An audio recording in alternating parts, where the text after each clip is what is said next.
Olá, eu sou Kênia Saltarelli, no ar Superi News Entrevista. Assumir novas responsabilidades, mudanças, trazem muito desconforto para você? Você tem medo de falar em público? Eu tenho ótimas notícias. Você não está sozinho.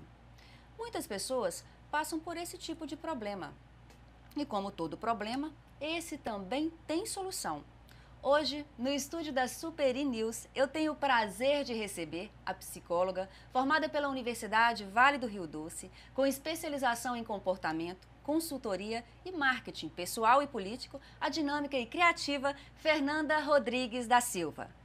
Fernanda, é um enorme prazer recebê-la aqui no estúdio da Superi News. Desde já, muito obrigada. Eu também agradeço por estar aqui com vocês mais uma vez e eu estou à disposição para responder as perguntas. Ótimo, então vamos à nossa consulta hoje falando sobre comportamentos, né? Sim. Fernanda, como identificar quando o medo é um complicador na vida a ponto de interferir no curso natural dela? Bem, Kênia, quando o medo faz com que uma pessoa deixe de fazer escolhas, é um complicador. Muitas vezes as pessoas deixam de ter uma proposta de trabalho, de participar de uma reunião, de um grupo, porque elas têm medo de como que elas vão ser vistas, de como que elas vão se pronunciar, como que elas vão falar. Quando o medo ele passa de uma intensidade maior, tem que procurar ajuda. Isso aí, então, são os famosos pensamentos negativos que são gerados ali, né? Sim. Na maioria das vezes, as pessoas que têm um pensamento negativo, elas começam a dizer, eu vou ser observada, não vou ser bem vista. Será que a minha roupa está adequada? Será que o meu cabelo está arrumado? Como que é isso para mim? De que jeito que essas pessoas vão me olhar? Qual que é o discurso que eu vou ter? Como é que o meu corpo vai ficar? Com esse tanto de pergunta, com esse pensamento negativo de que o outro está observando, o complicador vem, que a pessoa deixa de escolher estar em público para se reservar mais. E tem algumas características físicas, assim, o corpo começa a apresentar algumas características quando tem essas reações? Sim. As reações fisiológicas do medo, Kênia, são reações que as mãos ficam trêmulas, né? Na maioria das vezes, quando alguém vai falar em público, que o microfone não está bem ajustado, quando é num lugar, né, onde tem um público sentado, não sabe ajustar o microfone, não sabe como que as mãos vão ficar, de que jeito que vai olhar para o público, se vai ser de frente, né, como que vai fazer a questão do olhar para os lados. Esse medo de falar faz com que o corpo reaja. Então as mãos começam a ficar trêmulas, a boca tende a ficar seca.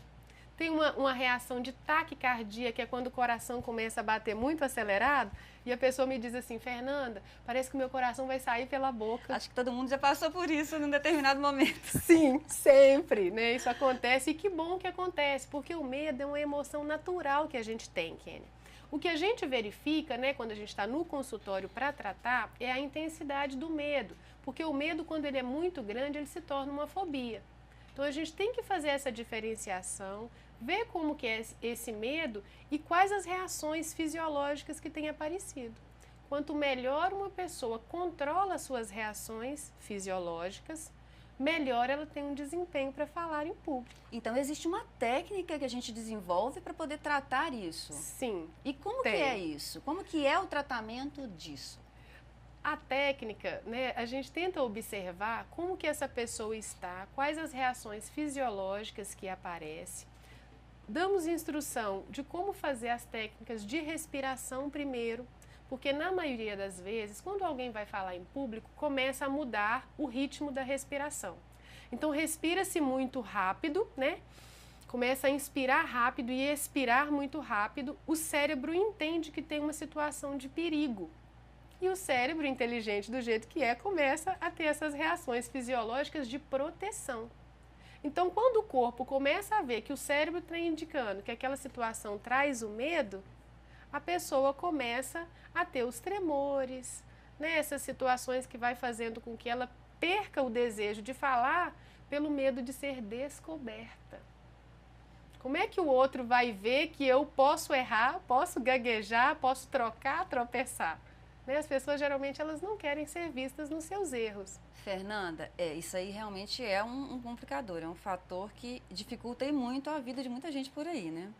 Agora, como especificamente tratar isso através de um curso, um aperfeiçoamento, uma autoconfiança para ganhar mais confiança, mais dinamismo naquilo que está fazendo? Como exatamente, cite para mim assim, caminhos que devem ser traçados?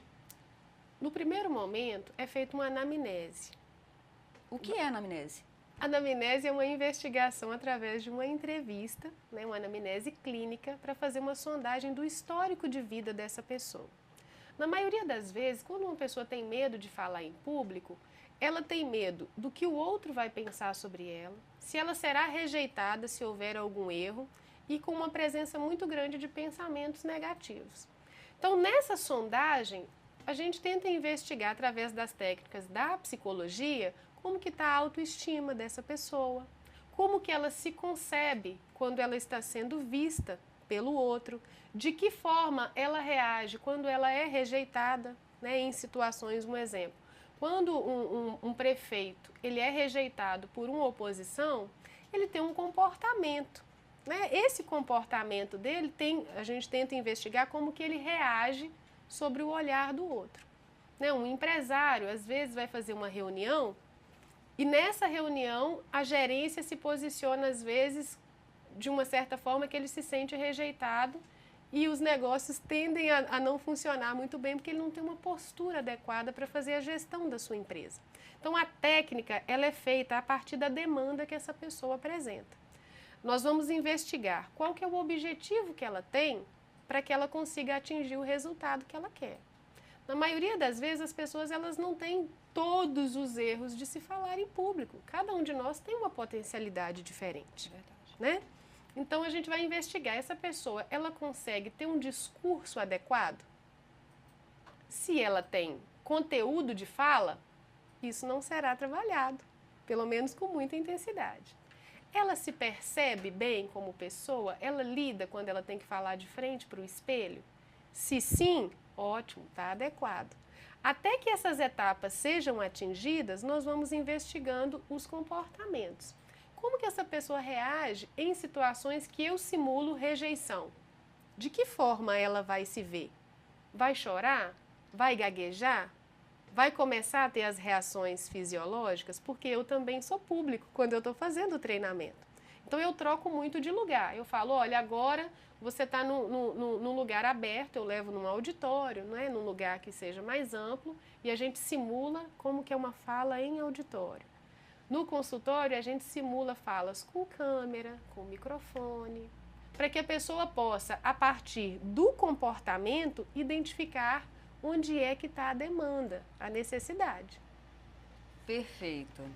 Fernanda, vamos para um breve intervalo e a gente volta já com esse papo que está delicioso. Vamos para um breve intervalo e daqui a pouquinho, um pouquinho mais, com a psicóloga valadarense Fernanda Rodrigues da Silva.